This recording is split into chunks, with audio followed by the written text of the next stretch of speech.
Hey y'all, what's up? It's me. Good morning. It's 6 o'clock here or something like that. I'm on my way into work, and something incredible and beautiful and profound and simple just happened, and I literally doubled over laughing while driving, and I wanted to share it with you real quick in case it can provide some value to you, your situation, or anything you're going through. So my wife and I, my beautiful, talented wife, whom I love dearly and have been married to for over 20 years, we've been having some reconciliation going on about kind of like an energy gap between us. We don't have any drama or problems, but like real adult people, sometimes there are energy gaps between us that we need to that one, we need to recognize, and then two, we need to reconcile and heal. This is what keeps the relationship fresh and good and real. So anyway, without going too much into what's happening there, I'm trying to line up for a really big breakthrough in my life in 2024. I feel like my next level of growth, evolution, progression is going to be really substantial for myself and for the family. And I'm really trying to clean up my energy, and I'm really trying to call back every single bit of energy that I've left of myself hanging out in the past in the form of like a soured relationship or any sort of animosity towards anybody or any hurt feelings or anything like that. I need all that energy back in order to create this vision that I have for 2024. Some projects and stuff like that I'm not quite willing to share on social media yet. But anyway, so when I talk in my home, I try to create a space where I talk about these things as if they already exist, because I believe that's how you bring things to fruition.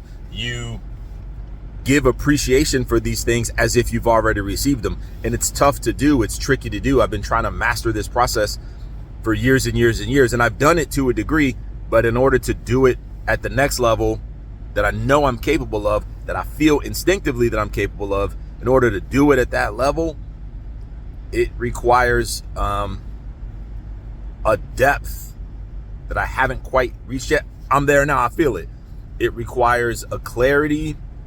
It requires a spiritual cleanliness that I haven't quite had yet, but I have it now. I feel it. And so anyway, when I try to talk these things into fruition, sometimes Sarah gets a little like, she's tired of hearing it because she's very practical. So as I'm talking about things that haven't happened yet that I'm trying to will to fruition, her logical instinct, and I'm appreciative of it, but here's where a little bit of gap happens. Her logical instinct is like, bro, you're talking about this stuff that ain't even real. You don't even have this. You haven't created another book. You don't have these other avenues. You haven't created this process that you're talking about. Like, so in her mind, I'm just talking. The lower, most defensive part of me starts to feel like, okay, you've known me for 25 years. What about anything about me in all these years and all the levels that I've gone through and progressions that I've made and jumps that I've made in my life? What would make you think that I'm just talking and I'm not about to do what I say I'm about to do? What would make you think that? But I do understand from her logical perspective, I've been talking about this significant jump for years and years and years and years. And anyway, it's a whole thing. But so I woke up this morning, I do what I always do, which is I spend the first 5 minutes in like a small appreciation prayer. I don't pray to any particular entity. I just try to get into the spirit and energy of appreciation, of gratitude. I'm thankful. Even though I have these challenges and these ideas that I haven't quite brought to fruition yet, I'm thankful for the ideas. I'm thankful for the will to want to do better and be better. And it's frustrating when I haven't quite brought those things to life yet, but I'm appreciative that I have any drive or instinct to want to do those things at all. And of course, I'm appreciative for my family, and I'm appreciative for everyone's health. And so I do that. Anyway, I leave this morning for work. I say all that to say this. I know this is a long climb for a short slide, but I was thinking of y'all, and I wanted to share it. So we talked about this energy gap last night, and I got her on board a little bit, and we got to laughing. And it's never I'm right, you're wrong. If you get in a situation, and I wrote about this in my first book, if you get in a situation where it's one of us has to be right and the other one has to be wrong, man, that heat is blasting. If you get in a situation where one of you has to be right and the other one has to be wrong, that's not optimal. That's not really how you sustain a healthy and happy relationship. That's a whole different conversation. But I try not to have situations where one of us is right and the other one's wrong, especially when it's just kind of a life philosophical difference. Who wants to be with somebody feeling like they're wrong or the other person's way is right? Nobody wants that. So anyway, we end up laughing. We end up having a good time. She ended up playing along with me. She ended up helping me do this exercise I was doing about envisioning the things that I want to bring to fruition for 2024. We played along with it. It was great. We go to bed together. We love each other. We're hugging. I turned the heat down low, so she got to snuggle up on me to stay warm. And all is good. Anyway, I get up this morning. I'm thinking about it, and I'm like, am I tripping?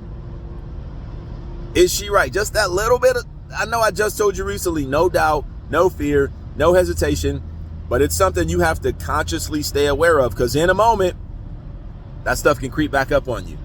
And I was like, golly, am I tripping? Am I losing it? And I'm driving to work and the road's pitch black, and I see a little something on the road. And as I get closer to it, I see it's moving, and it looks like it's gonna stay on the side of the road, so I'm gonna drive past it. But as I get closer, it darts in front, and I stop. I was already kind of prepared to stop. I stop, and it's a rabbit.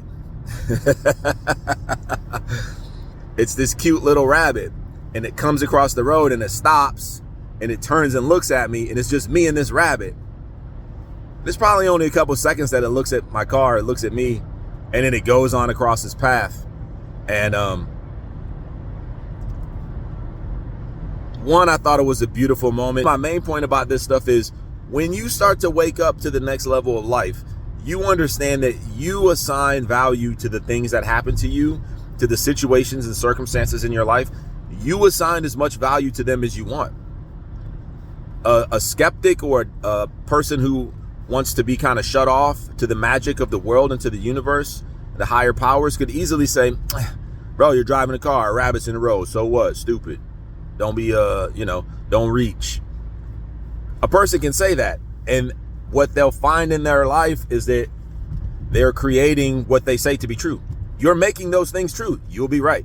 It's like the old saying, whatever you think, you'll be right. If you think you can or you think you can't, you will be right. So to me, in that moment, when I saw that rabbit cross the road, it let me know, one,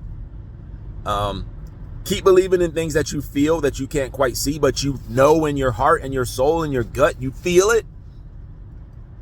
And holding the vision is one of the last steps to manifesting exactly what you know that you are supposed to be doing in life, having, achieving, feeling. You have to go through the process of, you have the vision, you're taking the steps, you're walking in faith, and it ain't happening yet. And the people around you, the people who love you, the people who mean the best for you, are looking at you and going, it ain't happening, dude.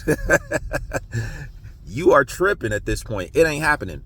That's the last step. That's the last phase. If you can hold the vision through that and hold it with love for the people that love you, right? This is the last step. So now imagine I accomplish all these things that I want to accomplish. Now imagine I cut off my nose to spite my own face by turning around and telling the people who I did it for. I'm trying to be successful. I'm trying to be accomplished for my family, for my wife, for the people I love, to set an example for people that this is what you can do with your life. Now imagine I get successful and turn around and thumb my nose at them. You didn't believe. Remember that time you said this was stupid. Remember that time you said, surprise me when you're done. Remember the time you said, I don't want to hear about your ideas. Show me when you're done. Remember all that stuff, right? So if I hang on to that stuff, one, I'm seeping out energy that I need in order to create it. And then two, I'm taking my blessing and thumbing my nose at other people with it, which that's not good energy. That's not good. That's not going to work. That is not going to work. And I'm not going to do that. Anyway, keep believing. Hold your vision. That's one of the mantras for 2024. Hold your vision. I just pulled in the Rudy's. I'm about to go get me some breakfast tacos. Love y'all.